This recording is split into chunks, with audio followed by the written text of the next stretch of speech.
ఇండియాలోనే #1 varicose veins hospital Avis vascular centre.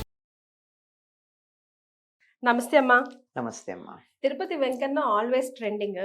ఈ మధ్య కాలంలో విమాన వెంకటేశ్వర స్వామి బాగా ట్రెండింగ్ లోకి ఏ వస్తున్నారమ్మా. కాలం ఉన్నాడమ్మా? ఆయన అసలు విమాన వెంకటేశ్వర స్వామిని లోపల మూల విరాట్ని దర్శించుకున్న వెంటనే బయటికి వచ్చి అందరూ దండాలు పెట్టుకుంటారు. ఎందుకని? ఆయన పేరు అసలు విమాన వెంకటేశ్వర స్వామి అని ఎందుకు ఉంది? ఆయనకి విమానానికి మళ్ళీ లోపల ఉన్న మూల విరాట్కి ఉన్న సంబంధం ఏంటి? ఇలా రకరకాలు తెలుసుకోవాలనిపించింది నాకు కూడా. అమ్మా, దీనికి చాలా కారణాలు చెప్తారు. ఒకటి ఏమిటంటే, లోపల స్వామివారిని పూర్తిగా పరిపూర్ణంగా దర్శించుకునే అవకాశం అన్ని సందర్భాల్లోనూ ఉండదు. హ్మ్. పెడతాం హడావిడిగా ఉంటాయి. హడావిడిలో ఇలా అనుకునే లోపల కళ్ళు ఆ, వెళ్ళిపోతాం అక్కడి వెళ్ళిపోతాం. నుంచి. తోసిపడేస్తాం. రూపాన్ని చూసామా లేదా హ్మ్. వివరంగా చూసుకోవడానికి బయటకు వచ్చి చూసుకోండి. పైనుంచి కిందకి చూడాలని, కింద నుంచి పైకి చూడాలని, కళ్ళు తెరిచి చూడాలని, అసలు దీపాన్ని చూడాలని ఎంత కంగారు ఆయన చూసేటప్పుడు. ఇవన్నీ ఇవన్నీ రకరకాలు సిద్ధాంతాలు పక్కకు పెట్టండి. సిద్ధాంతం ప్రకారం వెళ్ళి కింద నుంచి పైకి చూసి పై నుంచి కిందకు చూసి అంత తీరిక ఉంటే అన్ని బాగానే ఉంటాయి. మరే అదేం కాకుండా చూడడమే అనుకో, అమ్మ. ఒక్క క్షణంలో కూడా కంగారుగా కళ్ళు మూసేసుకుంటాం దండం పెట్టుకోవడానికి ఆనందం.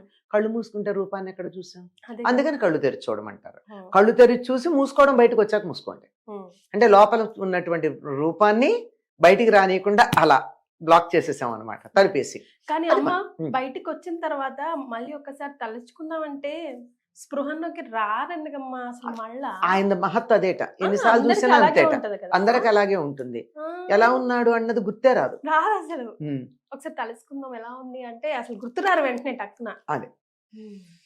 అక్కడ కొన్ని ఇంప్రెషన్స్ దగ్గర పెట్టుకుంటే వస్తాయి. ఆహా. ఆ. ఆ. నాకు ఒకటి గుర్తుంటుంది. ఆయన్ని నేను శుక్రవారం తెల్లారుజామున చూసినప్పుడు పాదాలు అవేం చూడలేదు. హ్మ్. ఆయన కట్టుకున్నటువంటి చిన్న బరంపురం పంచెలో ముక్క గోజీలాగా పెట్టారు ఆయనకి. ఆహా. ఒళ్ళంతా ఖాళీగానే. ఎంత అందంగా ఉన్నాడమ్మా! హ్మ్. నగలు పెట్టి ఆయన అందాన్ని చెడగొడతారు తప్ప, అరే ఎంత అందమైనటువంటి మూర్తి. వీళ్ళు 6 ప్యాక్ గిక్స్ ప్యాక్ అంటారు కానీ 8 ప్యాక్ తో 7 అడుగుల విగ్రహం అది. ఓహ్. హ్మ్. బ్యూటిఫుల్. హ్మ్. బయటకు వచ్చాక నాకు గుర్తు ఏంటంటే, మొత్తం అంతా నల్లని విగ్రహం ఉంది. 2 మాత్రం శంకు చక్రాలు మాత్రం మామూలుగా వీటితో ఉన్నాయి, పైన కవరింగ్ తో ఉన్నాయి. అచ్చా, గోల్డెన్ కవరింగ్. అది ఉన్నాయి. కింద పాదాలేమో చూడలేదు నేను. ఇప్పటికీ నాకు డౌటే. అంత బాగా చూసిన దాంట్లో నిజ రూప దర్శనం అమ్మా మీరు చేసింది. నిజం అలంకరణ లేకుండా. శుక్రవారం తెల్లారుజామున 2ంటికి 1:00 2 ప్రాంతాలు చేస్తాం కదా అది. అప్పుడు ఆయన కట్టిందల్లా ఒక చిన్న, ఆయనకి గోచిపాతరాయుడు అనుకున్న, కోనేటి రాయుడు కాదు ఈయన, గోచిపాతరాయుడు అంతే ఉంది. ఆ ఎర్రని బరంపురం మడి పంచెలు అంటారు, అట్లాంటిది ఒకటి ఇక్కడ కట్టేశారు అంతే. మరి ఇంకా అభిషేకం చేసి అలంకారం చేస్తారన్నమాట. మరి అప్పుడు ఆయన శరీరం ఫిగర్ ఉంది, అసలు చెప్పలేము ఏం అందంగా ఉంది. ఆ కళ్ళు ఎంత అందంగా ఉన్నాయి.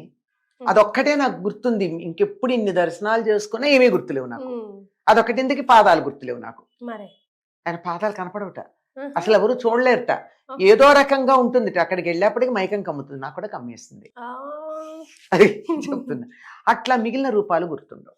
అయితే ఆ చూసిన దాన్ని ఎందుకు కళ్ళు తెరిచి చూడమంటారంటే, ఈ రూపం మనసులో ఉండాలి అంటే కళ్ళు తెరిచి చూస్తే ఉంటుంది, లేకపోతే ఎక్కడ ఉంటుంది? అంతేగా. బయటకు వచ్చి కళ్ళు మూసుకోండి. దండం పెట్టుకునేప్పుడు కళ్ళు మూసుకోండి, కానీ దర్శనం చేసుకునేప్పుడు కాదు కదా. ఇంత చేస్తే కూడా మనకు ఒక్కొక్కసారి మీరు అన్నట్టు ఆ రూపం గుర్తుండదు కదా. అందుకని బయటకు వచ్చి విమాన వెంకటేశ్వరుని చూడమంటారు. ఈ విమాన వెంకటేశ్వరుడు సరిగ్గా లోపల ఉన్నటువంటి వెంకటేశ్వర స్వామికి ప్రతీక, రెప్లికా. ఓకే. అక్కడ 7 అడుగుల పైన ఉంటుంది కదా, ఇక్కడ కొంచెం చిన్నది. 7 అడుగులు ఇంకా ఎక్కువే ఉంటుంది. అక్కడ ఎందుకున్నాడు అంటే, అసలు దేవాలయ నిర్మాణం చేసినప్పుడు లేడు ఆయన అక్కడ. తరువాతి కాలంలో సాళువ నరసింహరాయలు బాగా నగలోవి వెంకటేశ్వర స్వామికి సమర్పిస్తే అర్చకులు వేసుకుని కులుకుతూ తిరుగుతున్నారట స్వామివారి నగల్ని. వేసుకోకూడదని ఏం లేదు కదా. వరలక్ష్మి వ్రతానికి ఏం చేస్తాం, మనం పెట్టుకున్న నగలే కదా అమ్మవారికి పెడతాం, ఒకసారి కడిగేసి. తప్పేముంది అని ఇలా సిద్ధాంతాలకు చెప్తున్నా. ఎవరు చేసిన పని వాళ్ళు అలా సర్దుకుంటారు. అలా సర్దుకునే దాంట్లో అలా ఉంటే ఆయన కోపం వచ్చి వాళ్ళందరినీ సంహరించాడు. దేవుడికి ఇచ్చింది పెట్టుకుంటారా అని. అది ఎక్కడా లోపలే. దాంతో దేవాలయం అపవిత్రం అయిపోయిందని చెప్పి 12 సంవత్సరాలు అది మరి రాజుగారు పాపం చేస్తే ప్రజలందరికీ వస్తుందిగా, దేశానికి అరిష్టం కదా. అందుకని మంచివాడిని ఎన్నుకోవాలమ్మా. ఉమ్, రాజు సవ్యంగా ఉంటే దేశం బాగుంటుంది, ప్రజలు బాగుంటారు, సకాలానికి వర్షాలు పడతాయి, ఇలాంటివన్నీ ఉంటాయి. రాజు సరిగ్గా లేకపోయినట్టయితే అన్ని క్షామాలు వచ్చేస్తాయి. ఉమ్, అందుకని దేశక్షేమం కోసం పురోహితుల వారు 12 సంవత్సరాలు అక్కడ సంప్రోక్షణాధికాలు చేస్తారు, అటువంటి పాపం ప్రజలకి రాకుండా ఉండడానికి. ఉహు, ఆ సందర్భంలో మరి లోపలికి వచ్చి దర్శనం చేసుకోవడానికి వీలు లేని పరిస్థితి కనుక బయట దాని యొక్క ప్రతిరూపంగా తయారు చేసి పెట్టారని ఒక కథ ఉంది. ఓకే. కాదు, వ్యాసరాయల వారు కొంతకాలం అక్కడ మధ్వ సంప్రదాయం, అది లోపలేమో వైఖానసం, అమ్మా. తిరుపతి కొండ మీద ఉమ్, మధ్వ సంప్రదాయానికి చెందినటువంటి వ్యాసరాయల వారు అర్చకత్వం వహించాల్సి వచ్చింది. ఎందుకంటే ప్రధాన అర్చకుడు వెళ్ళిపోవడం, కొడుకేమో ఇంకా అర్చక బాధ్యతలు స్థానం స్వీకరించే వయస్సులో లేకపోవడంతో ఆ వ్యాసరాయల వారిని, అదే మధ్వ సంప్రదాయం. అందువల్ల వారు తను చేసేటటువంటి రోజుల్లోనే బయట దీన్ని ప్రతిష్ఠించారు అంటారు. ఉమ్, ఇలా ఏదైనా లోపల చూడలేని వాళ్ళ కోసం ఇక్కడ ప్రతిష్ఠించారని కథలు. మనకు ఒక విషయం ఒకటి ఉంటే 4 రకాలు చెప్తారు తర్వాత, అమ్మా. అది లోపల చూడలేని వాళ్ళ కోసం అని. ఉమ్, అని ప్రత్యేకంగా ఇది చూడడం, మెట్ల దగ్గర నిలబడ బాగా, ఇక్కడ తడితే ఎక్కడ ఉంటుంది, మళ్ళీ లోపల ఎంత ఉందో అంత మరి ఇలా చూసుకుని రావడం ఎంతమందికి స్పష్టంగా కనపడతాడమ్మా. అదే కదా. నేను విన్నది ఏమిటంటే, అసలు ఆ తలుపులన్నీ వేసేస్తే ఉమ్, ప్రాకారం కూడా బయట నుంచి చూడడానికి, ప్రాకారం బయట నుంచి చూడడానికి పైన వెంకటేశ్వర స్వామి ప్రతిరూపాన్ని అక్కడ ఏర్పాటు చేశారని ఒక ఐతిహ్యం ఉంది. ఉమ్, ఉమ్, ఉమ్, అప్పుడు ఈ ప్రాకారం ఉంది కదా లోపల, ఉమ్, ఈ సంపంగి ప్రదక్షిణం ఉమ్, ఇవన్నీ కాకుండా బయట నుంచి ఉంటే, ఉమ్, అక్కడి నుంచి చూడాలంటే పైన ఉన్నది మాత్రమే కనపడుతుంది, ఉమ్, అలా కనపడుతుందని. మరి అక్కడ ఉన్న ఆయన్ని విమాన వెంకటేశ్వరుడు అన్నారు. ఉమ్, విమానం అంటే ఏమిటి? ఉమ్. విమానం అంటే మన ఉద్దేశంలో ఎయిర్ప్లేన్. ఏరోప్లేన్, ఉమ్, గాలి మోటారు. గాలి మోటారు. ఉమ్.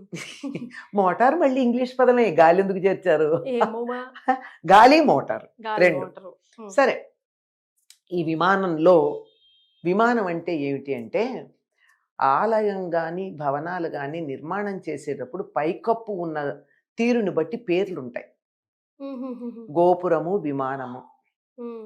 గోపురం అంటే ఇప్పుడు ఇట్లా పైకప్పు ఇట్లా ఉంటుంది, ఉమ్, విమానం అంటే ఇట్లా ఉంటుంది. కొంచెం అట్లా కదా, ఇట్లా ఆ, ఆ. పాయింటెడ్ గా ఉంటుంది. అమ్మా.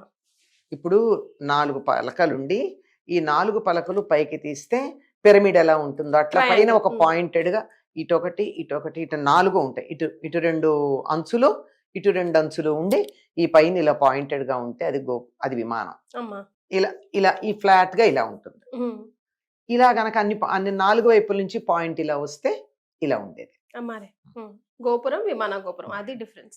మీరు కావాలంటే చూడండి, బయట గాలి గోపురాలు ఉంటాయి. గాలి గోపురాలకన్నిటికీ పైన ఎలా ఉంటాయి, 4 కలశాలు 5 కలశాలు పెట్టడానికి వీలుగా ఫ్లాట్ గా స్ట్రైట్ లైన్ ఉంటుంది. అవునమ్మా. గర్భగుడికి ఎలా ఉంటుంది, ఉమ్, గర్భగుడికి ఒకటే కలశం ఒకటే పెట్టాలి, ఉంటుంది ఇట్లా. ఉమ్, 4 పక్కల నుంచి వచ్చి ఇట్లా పాయింటెడ్ గా. ఉమ్, అట్లా పైకప్పు ఉంటే దాన్ని విమానం అంటారు, ఇట్లా పైకప్పు ఉంటే దాన్ని గోపురం గోపురం. అంటారు. ఓ, ప్రాకారం దగ్గర, ద్వారబంధాల దగ్గర ఉండేటటువంటివన్నీ గోపురాలు. గోపురాలు. ఎన్నో గోపురాలు, ప్రతి ప్రాకారానికి ఒక గోపురం ఉంటుంది. ఉమ్, ఉమ్, ఉమ్, అంటే తిరుమలలో మనకి ఇది ఒకటి, బయట ఒకటే ఉంటాయి, మిగిలిన బయటది కూడా ఇప్పుడు మనకి పెద్దగా కనపడట్లా, ఉమ్, అంతే ఉంటాయి. కొన్ని దేవాలయాలకైతే బోలుడు గోపురాలు ఉంటాయి, బోల్డు ప్రాకారాలు ఉండి, 7 ప్రాకారాలు ఉండి, దాన్ని 4 పక్కల నుంచి వచ్చి హా, 4 పక్కలు triangle ఒక్కచోటే shape లో జాయిన్ అవుతాయి. ఉమ్, ఉమ్, ఉమ్. అదేమో ఈ 2 పక్కలు ఇట్లా వస్తాయి, 5 ఉంటాయి ఇట్లా. ఇలా జాయిన్ అవుతాయి. ఉమ్, ఇదన్నమాట తేడా. విమానంగా ఉన్నటువంటి పైకప్పు ఉంది కదా, గర్భగుడికి ఎప్పుడు విమానంగానే ఉంటాయి. ఉమ్. అలా ఉన్నటువంటి చోట పెట్టిన వెంకటేశ్వరుడు కనుక విమాన వెంకటేశ్వరుడు అన్నారు. ఓ, అంటే విమానం మీద ఉన్నటువంటి వెంకటేశ్వరుడు. ఎస్. సో జనరల్ గా మనం వెళ్తాం, అందరం దర్శనం చేసుకొని వస్తాం, కానీ స్టోరీ బిహైండ్ ఇట్ చాలా తక్కువ మందికి తెలుసు. సో ఈ రోజు ఈ 2 కథలు చెప్పుకుంటారు. వ్యాసరాయల వారు పెట్టారని, తర్వాత సంప్రోక్షణ కోసం 12 ఏళ్ళు మూసేశారని. అలా మూసేసినప్పుడు మరి బయట నుంచి స్వామి దర్శనం కావాలంటే ఎట్లా? తిరుమలకు వచ్చారనుకో, తిరుమలకి వస్తే దర్శనం అయితే మంచిది, దర్శనం కాకపోయినా తిరుమలలో అడుగు పెడితేనే పుణ్యం. మరి అట్లాంటిది వచ్చాక విగ్రహాన్ని చూడకపోతే తృప్తి ఉండదు అంతే. అందుకోసమని ఈ ప్రాకారం బయట నుంచి చూడడానికి విమానం మీద వెంకటేశ్వరుని పెట్టారు. అట్లీస్ట్ ఆయన అక్కడి నుంచి దండం పెట్టుకుని అక్కడి నుంచి ఈ లోపల ఉన్న ఆయన ఇలాగే ఉంటాడు, మీరు చూడండి అని పెట్టింది. అప్పుడు దానికి ఎక్కడ అని వెతుక్కోవడానికి కష్టపడకుండా దాని చుట్టూతా ఒక వెండి తోరణం పెట్టారు. ఆ వెండి తోరణం మధ్య ఉన్నది. మనం ఈ మెట్లెక్కి నానా తిప్పలు పడి చూస్తే అక్కడ ఉన్నాడు అని చూడడమే తప్ప మీకు ఏమన్నా ముఖం కనపడుతుందా? కనపడదమ్మా. కనపడదు కదా, బయట నుంచి కనపడదు. దూరం నుంచి చూడడానికి. మరి అక్కడి నుంచి చూడడానికి మనకి ఇప్పుడు అవకాశాలు లేవు. అప్పట్లో అది తప్ప గతి లేని రోజు.